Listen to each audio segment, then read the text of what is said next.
ओम शांति। 3 फरवरी 2025। सुनते हैं आज की शिव बाबा की मुरली। शिव भगवान वाच, मीठे बच्चे, आत्मा रूपी ज्योति में ज्ञान योग का घृत डालो। बाबा ने कहा, मीठे बच्चे, आत्मा रूपी ज्योति में ज्ञान योग का घृत डालो, जो ज्योत जगी रहेगी। ज्ञान और योग का कॉन्ट्रास्ट अच्छी रीति समझना है। बाबा ने कहा, ज्ञान और योग का कॉन्ट्रास्ट अच्छी रीति समझना है। वे प्रश्न है, बाप का कार्य प्रेरणा से नहीं चल सकता, उन्हें यहाँ आना ही पड़े, क्यों? बाप का कार्य प्रेरणा से नहीं चल सकता, उन्हें यहाँ आना ही पड़े, क्यों? उत्तर है, क्योंकि मनुष्यों की बुद्धि बिल्कुल तमोप्रधान है। तमोप्रधान बुद्धि प्रेरणा को कैच नहीं कर सकती। बाप आते हैं तब तो कहा जाता है, छोड़ भी दे आकाश सिंहासन। बाप आते हैं तब तो गीत बनाया ना, छोड़ भी दे आकाश सिंहासन। मतलब बाप को बुलाते हैं क्योंकि बाप आते हैं। गीत है, छोड़ भी दे आकाश सिंहासन। ओम शांति, ओम शांति। भक्तों ने यह गीत बनाया है। अब इसका अर्थ कैसा? अच्छा है। कहते हैं, आकाश सिंहासन छोड़कर आओ। अब आकाश तो है यह है रहने का स्थान। आकाश से तो कोई चीज़ आती नहीं। आकाश सिंहासन कहते हैं। आकाश तत्व में तो तुम रहते हो और बाप रहते हैं महतत्व में। क्या कहा शिव बाबा ने? आकाश तत्व में तो तुम रहते हो, क्योंकि 5 तत्वों की दुनिया है ना। और बाप कहाँ रहते हैं? महतत्व में। 5 तत्वों से जो ऊपर परम धाम है उसे कहते हैं महतत्व। तो उसको ब्रह्म या महतत्व कहते हैं, जहाँ आत्माएं निवास करती हैं। बाप आएगा भी जरूर वहाँ से, कोई तो आएगा ना। कहते हैं, आकर हमारी ज्योत जगाओ, आकर हमारी ज्योत जगाओ। गायन भी है, एक है अंधे की औलाद अंधे, और दूसरे हैं सज्जे की औलाद सज्जे। धृतराष्ट्र और युधिष्ठिर का नाम दिखाते हैं। अभी बाबा कहते हैं कि यह तो औलाद है रावण की। माया रूपी रावण है ना, सबकी रावण बुद्धि है। अब तुम हो ईश्वरीय बुद्धि। बाप तुम्हारी बुद्धि का अब ताला खोल रहे हैं। रावण ताला बंद कर देते हैं। कोई किसी बात को नहीं समझते हैं तो कहते हैं यह तो पत्थर बुद्धि है। बाप आकर यहाँ ज्योत जगाएंगे ना। प्रेरणा से थोड़े ही काम होता है। आत्मा जो सतो प्रधान थी, उनकी ताकत अब कम हो गई है, तमो प्रधान बन गई है, एकदम झुंझार बन पड़ी है। मनुष्य कोई मरते हैं तो उनका दीवा जगाते हैं। अब दीवा क्यों जलाते हैं? समझते हैं ज्योत बुझ जाने से अंधियारा न हो जाए, इसीलिए ज्योत जगाते हैं। अब यहाँ की ज्योत जगाने से वहाँ कैसे रोशनी होगी? भाई बाबा कहते हैं अब वो तो चला गया, लेकिन यहाँ हम ज्योत जगाएंगे तो वहाँ उस आत्मा को क्या रोशनी मिलेगी? और आत्मा को रोशनी हद के दीपक से कैसे मिलेगी? कुछ भी समझते नहीं। अभी तुम सेंसिबल बुद्धि बनते हो। बाबा कहते हैं कि मैं तुमको स्वच्छ बुद्धि बनाता हूँ, ज्ञान घृत डालता हूँ। है यह समझाने की बात, ज्ञान और योग दोनों अलग चीज है। योग को ज्ञान नहीं कहेंगे। कोई समझते हैं कि भगवान ने आकर यह भी ज्ञान दिया ना कि मुझे याद करो, परंतु इसे ज्ञान नहीं कहेंगे। यह तो बाप और बच्चे हैं। बच्चे जानते हैं कि यह हमारा बाबा है, इसमें ज्ञान की बात नहीं कहेंगे। ज्ञान तो विस्तार है, यह तो सिर्फ याद है। याद क्या? हमारा बाबा है। बाप कहते हैं मुझे याद करो, बस मना विस्तार में नहीं जाओ, सिर्फ बाबा को याद करो। तो विस्तार का मतलब ये ज्ञान को विस्तार से समझना, उसे याद नहीं कहते। और याद मतलब बाप और याद, बाबा की याद मतलब बाबा के संबंध में प्यार में समाये रहना, उसको कहते हैं याद। बच्चों ने जन्म लिया सो तो जरूर बाप को याद करेगा ना। ज्ञान का विस्तार है। बाप कहते हैं मुझे याद करो, यह ज्ञान नहीं हुआ। तुम खुद जानते हो हम आत्मा हैं, हमारा बाप परमात्मा परमात्मा है। इसे ज्ञान कहेंगे क्या? बाप को पुकारते हैं। ज्ञान तो नॉलेज है। जैसे कोई एमए पढ़ते हैं, कोई बीए पढ़ते हैं, कितनी ढेर किताब पढ़नी होती है। अब बाप तो कहते हैं कि तुम हमारे बच्चे हो ना, मैं तुम्हारा बाप हूँ, मेरे से ही योग लगाओ अर्थात याद करो। इसको ज्ञान नहीं कहेंगे। तुम बच्चे तो हो ही, तुम बच्चे तो हो ही, तुम आत्मा का विनाश को नहीं पाती हो। कोई मर जाते हैं तो उनकी आत्मा को बुलाते हैं। अब वह शरीर तो खत्म हो गया, आत्मा भोजन कैसे खाएगी? भोजन तो फिर भी ब्राह्मण खाएंगे, परंतु यह सब है भक्ति मार्ग की रस्म। बाबा ने कहा कि आत्मा भोजन कैसे खाएगी? तो भोजन तो फिर भी ब्राह्मण ही खाएंगे, परंतु यह सब है भक्ति मार्ग की रस्म। ऐसा नहीं कि हमारे कहने से वह भक्ति मार्ग बंद हो जाएगा।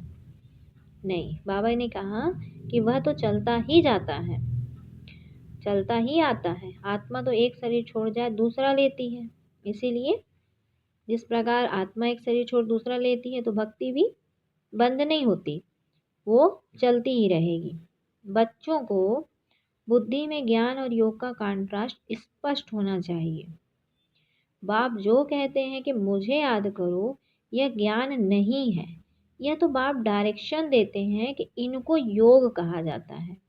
ज्ञान है सृष्टि पाक कैसे फिरता है, सृष्टि मतलब सृष्टि चक्र कैसे फिरता है उसकी नॉलेज। योग अर्थात याद। बच्चों का फर्ज है बाबा को याद करना। वह है लौकिक, यह है पारलौकिक। बाबा कहते हैं कि मुझे याद करो, तो ज्ञान अलग चीज हो गई। बच्चों को कहना पड़ता है कि क्या, बच्चों को कहना पड़ता है क्या कि बाप को याद करो। लौकिक बाप तो जन्मते ही याद रहता है। यहाँ बाप की याद दिलानी पड़ती है। इसमें मेहनत लगती है कि अपने को आत्मा समझ बाप को याद करो। यह बहुत मेहनत का काम है। तब बाप कहते हैं योग में ठहर नहीं सकते हैं। बच्चे लिखते हैं बाबा याद भूल जाती है। ऐसा नहीं कहते कि ज्ञान भूल जाता है। ज्ञान तो बहुत सहज है, याद को ज्ञान नहीं कहा जाता। इसमें माया के तूफान बहुत आते हैं। भले ज्ञान में कोई बहुत तीखे हैं, मुरली बहुत अच्छी चलाते हैं, परंतु बाबा पूछते हैं कि याद का चार्ट निकालो, कितना समय याद करते हो। बाबा को याद का चार्ट यथार्थ रीति बनाकर दिखाओ। याद की ही मुख्य बात है। पतित ही पुकारते हैं कि आकर पावन बनाओ। मुख्य है पावन बनने की बात। इसमें ही माया के विघ्न पड़ते हैं। शिव भगवान वाच याद में सब बहुत कच्चे हैं। अच्छे अच्छे बच्चे जो मुरली तो बहुत अच्छी चलाते हैं, परंतु याद में बिल्कुल कमजोर है। याद से ही विकर्म विनाश होंगे। योग से ही कर्मेंद्रियां बिल्कुल शांत हो सकती हैं। एक बाप के सिवा और कोई याद ना आए, कोई देह भी याद ना आए। आत्मा जानती है ये सारी दुनिया खल्लास होनी है। अब हम जाते हैं अपने घर, फिर आएंगे राजधानी में। ये सदैव बुद्धि में रहना चाहिए। ज्ञान जो मिलता है वह आत्मा में रहना चाहिए। बाप तो है योगेश्वर जो याद सिखलाते हैं।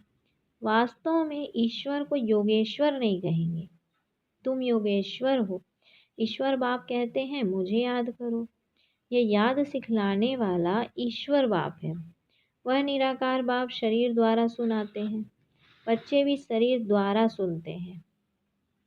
कई तो योग में बहुत कच्चे हैं, बिल्कुल याद करते ही नहीं। जो भी जन्म जन्मांतर के पाप हैं सबकी सजा खाएंगे। यहाँ आकर जो पाप करते हैं वह तो और ही 100 गुना सजा खाएंगे। ज्ञान की टिक टिक तो बहुत करते हैं, योग बिल्कुल ही नहीं है, जिस कारण पाप वश में नहीं होते, कच्चे ही रह जाते हैं। इसीलिए सच्ची सच्ची माला 8 की बनी है। 9 रत्न गाए जाते हैं। 108 रत्न कब सुने हैं? 108 रत्नों की कोई चीज़ नहीं बनाते हैं। बहुत हैं जो इन बातों को पूरा समझते ही नहीं हैं। याद को ज्ञान नहीं कहा जाता, ज्ञान सृष्टि पाको कहा जाता है। शास्त्रों में ज्ञान नहीं है, वह शास्त्र है भक्ति मार्ग के। बाबा खुद कहते हैं कि मैं इनसे नहीं मिलता, साधु आदि का सबका उद्धार करने मैं आता हूँ। वह समझते हैं ब्रह्म में लीन होना है। फिर मिसाल देते हैं पानी के बुदबुदे का। बाबा कहते अभी तुम ऐसा नहीं कहते, तुम तो जानते हो कि हम आत्माएं बाप के बच्चे हैं। माम एकम याद करो, यह अक्षर भी कहते हैं परंतु अर्थ नहीं समझते। फल कह देते हम आत्मा हैं, परंतु आत्मा क्या है, परमात्मा क्या है, यह ज्ञान बिल्कुल नहीं है। यह बाप ही आकर सुनाते हैं। अभी तुम जानते हो हम आत्माओं का घर वह है, वह सारा सिजरा है, वहाँ सारा सिजरा है। हर एक आत्मा को अपना अपना पार्ट मिला हुआ है। सुख कौन देते हैं, दुख कौन देते हैं, यह भी किसको पता नहीं है। भक्ति है रात, ज्ञान है दिन। 63 जन्म तुम धक्के खाते हो, फिर ज्ञान देता हूँ तो कितना समय लगता है। सेकंड, यह तो गाया हुआ है सेकंड में जीवन मुक्ति। यह तुम्हारा बाप है ना, वही पतित पावन है। उनको याद करने से तुम पावन बन जाएंगे। सतयुग त्रेता द्वापर कलयुग, यह चक्र है। नाम भी जानते हो परंतु पत्थर बुद्धि ऐसे हैं, टाइम का किसको पता नहीं है, समझते भी हैं घोर कलयुग है। अगर कलयुग अभी भी चलेगा तो और घोर अंधियारा हो जाएगा। इसीलिए बाबा कहते गाया हुआ है कुंभकर्ण की नींद में सोए हुए थे और विनाश हो गया। थोड़ा भी ज्ञान सुनते हैं तो प्रजा बन जाते हैं। कहाँ यह लक्ष्मी नारायण, कहाँ प्रजा। पढ़ाने वाला तो एक ही है ना, हर एक की अपनी अपनी तकदीर है। कोई तो स्कॉलरशिप ले लेते हैं, कोई फेल हो जाते हैं। राम को बाण की निशानी क्यों दी है? क्योंकि नापास हुआ है। यह भी गीता पाठशाला है, कोई तो कुछ भी मार्क्स लेने लायक नहीं। मैं आत्मा बिंदी हूँ, बाप भी बिंदी है, ऐसे उनको याद करना है। जो इस बात को समझते भी नहीं है वह क्या पद पाएंगे। याद में ना रहने से बहुत घाटा पड़ जाता है। याद का बल बहुत कमाल करता है। कर्मेंद्रियां बिल्कुल शांत शीतल हो जाती हैं। ज्ञान से शांत नहीं होंगी, योग के बल से शांत होंगी। भारतवासी पुकारते हैं कि आकर हमको वह गीता का ज्ञान सुनाओ। अब कौन आएगा? श्री कृष्ण की आत्मा तो यहाँ है, कोई सिंहासन पर थोड़े ही बैठते हैं, जिसको बुलाते हैं। अगर कोई कहे हम क्राइस्ट की आत्मा को शांत याद करते हैं, अरे वह तो यहाँ ही है। उनको क्या पता कि क्राइस्ट की सोल यहाँ ही है, वापस जा नहीं सकते। लक्ष्मी नारायण पहले नंबर वालों को ही पूरे 84 जन्म लेने हैं, तो और फिर वापस कैसे जा सकते हैं? यह सब हिसाब है ना। मनुष्य तो जो कुछ बोलते हैं सो झूठ। आधा कल्प है झूठखंड, आधा कल्प है सचखंड। अभी तो हर एक को समझाना चाहिए। इस समय सब नरकवासी हैं, फिर स्वर्गवासी भी भारतवासी ही बनते हैं। मनुष्य कितने वेद शास्त्र उपनिषद आदि पढ़ते हैं, क्या इससे मुक्ति को पाएंगे? उतरना तो है ही। हर चीज सतो रजो तमो में जरूर आती है। न्यू वर्ड किसको कहा जाता है, किसको भी यह ज्ञान नहीं है। यह तो बाबा बैठ सम्मुख बैठ समझाते हैं। देवी देवता धर्म कब किसने स्थापन किया? भारतवासियों को कुछ भी पता नहीं है, तो बाप ने समझाया है कि ज्ञान में भल कितने भी अच्छे हैं, परंतु योग में कई बच्चे नापास हैं। योग नहीं तो विकर्म विनाश नहीं होंगे, उच्च पद नहीं पाएंगे। जो योग में मस्त हैं वही उच्च पद पाएंगे। उनकी कर्मेंद्रियां बिल्कुल शीतल हो जाती हैं। देह सहित सब कुछ भूल देही अभिमानी बन जाते हैं। हम अशरीरी हैं। हम जाते हैं घर। उठते बैठते समझो अब यह शरीर तो छोड़ना है। हमने पाठ बजाया, अब जाते हैं घर। ज्ञान तो मिला है, जैसे बाप में ज्ञान है उनको तो किसको याद नहीं करना है। याद तो तुम बच्चों को करना है। बाप को ज्ञान का सागर कहा जाता है, योग का सागर नहीं कहेंगे ना। चक्र का नॉलेज सुनाते हैं और अपना भी परिचय देते हैं। बाबा कहते हैं याद को ज्ञान नहीं कहा जाता। याद तो बच्चों को आपे ही आ जाती है। याद तो करना ही है, नहीं तो वर्षा कैसे मिलेगा। बाप है तो वर्षा जरूर मिलता है। बाकी है नॉलेज। हम 84 जन्म कैसे लेते हैं। तमो प्रधान से सतो प्रधान, सतो प्रधान से तमो प्रधान कैसे बनते हैं, यह बाप समझाते हैं। अब सदो प्रधान बनना है बाबा को, बाबा की याद से। तुम रूहानी बच्चे रूहानी बाप के पास आए हो। उनको शरीर का आधार तो चाहिए ना।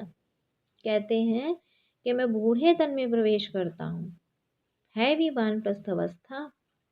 अब बाप आते हैं तब सारे सृष्टि का कल्याण होता है। यह है भाग्यशाली रथ। इनसे कितनी सर्विस होती है। तो इस शरीर का भान छोड़ने के लिए याद चाहिए। इसमें ज्ञान की बात नहीं, जास्ती याद सिखलानी है। ज्ञान तो सहज है, छोटा बच्चा भी सुना दे। बाकी याद में ही मेहनत है। एक की याद रहे, इसको कहा जाता है अव्यचारी याद। इसके शरीर को याद करना वह है व्यभिचारी याद। याद से सबको भूल अशरीरी बनना है। क्या कहा बाबा ने कि किसके शरीर को याद करना वह है व्यभिचारी याद, और याद से सबको भूल अशरीरी बनना है। अच्छा, फिर बाबा ने बच्चों को याद प्यार दिया। मीठे मीठे सिकिलधे बच्चों प्रति माता पिता बाप दादा का याद प्यार और गुड मॉर्निंग। रूहानी बाप की रूहानी बच्चों को नमस्ते। हम रूहानी बच्चों की रूहानी माता पिता बाप दादा को याद प्यार गुड मॉर्निंग और नमस्ते। धारणा के लिए मुख्य सार है। बाबा बोले कि याद के बल से अपनी कर्मेंद्रियों को शीतल शांत बनाना है। फुल पास होने के लिए यथार्थ रीति बाप को याद कर पावन बनना है। दूसरा पॉइंट है उठते बैठते बुद्धि में रहे कि अभी हम यह पुराना शरीर छोड़ वापस घर जाएंगे। जैसे बाप में सब ज्ञान है, ऐसे मास्टर ज्ञान सागर बनना है। बाबा कहते हैं जैसे बाप में सब ज्ञान है, ऐसे ही मास्टर ज्ञान सागर बनना है। फिर बाबा ने बच्चों को वरदान दिया, कंबाइंड स्वरूप की स्मृति द्वारा श्रेष्ठ स्थिति की सीट पर सेट रहने वाले सदा संपन्न भव। कंबाइंड स्वरूप की स्मृति द्वारा श्रेष्ठ स्थिति की सीट पर सेट रहने वाले सदा संपन्न भव। बाबा कहे कि संगम युग पर शिव शक्ति के कंबाइंड स्वरूप की स्मृति में रहने से हर असंभव कार्य संभव हो जाता है। यही सर्वश्रेष्ठ स्वरूप है। इस स्वरूप में स्थित रहने से संपन्न भव का वरदान मिल जाता है। बाप दादा सभी बच्चों को सदा सुखदायी स्थिति की सीट देते हैं। सदा इसी सीट पर सेट रहो तो अतीन्द्रिय सुख के झूले में झूलते रहेंगे। सिर्फ विस्मृति के संस्कार समाप्त करो, है ना। कौन सी सुख सीट पर सेट रहो, सुखदायी स्थिति की सीट बाबा देते हैं, तो सदा इसी सीट पर सेट रहो तो अतीन्द्रिय सुख के झूले में झूलते रहेंगे। सिर्फ विस्मृति के संस्कार समाप्त करो, मैंने भूलने का जो संस्कार है उसको समाप्त करो। फिर स्लोगन है, पावरफुल वृत्ति द्वारा आत्माओं को योग्य और योगी बनाओ। पावरफुल वृत्ति द्वारा आत्माओं को योग्य और योगी बनाओ। अच्छा, आज के अव्यक्ति सारे हैं। एकांत प्रिय बनो, एकता और एकाग्रता को अपनाओ। एक मत का वातावरण तब बनेगा जब समाने की शक्ति होगी। तो भिन्नता को समाओ, तब आपस में एकता से समीप आएंगे और सर्व के आगे दृष्टांत रूप बनेंगे। ब्राह्मण परिवार की विशेषता है अनेक होते भी एक। यह एकता का वाइब्रेशन सारे विश्व में एक धर्म, एक राज्य की स्थापना करेगा। इसीलिए विशेष अटेंशन देकर भिन्नता को मिटाकर एकता लानी है। एक राज्य की विशेषता, बाबा कहते एक राज्य की स्थापना करेगा, एक धर्म, इसीलिए विशेष अटेंशन देकर भिन्नता को मिटाकर एकता लानी है। अच्छा, ओम शांति, ओम शांति।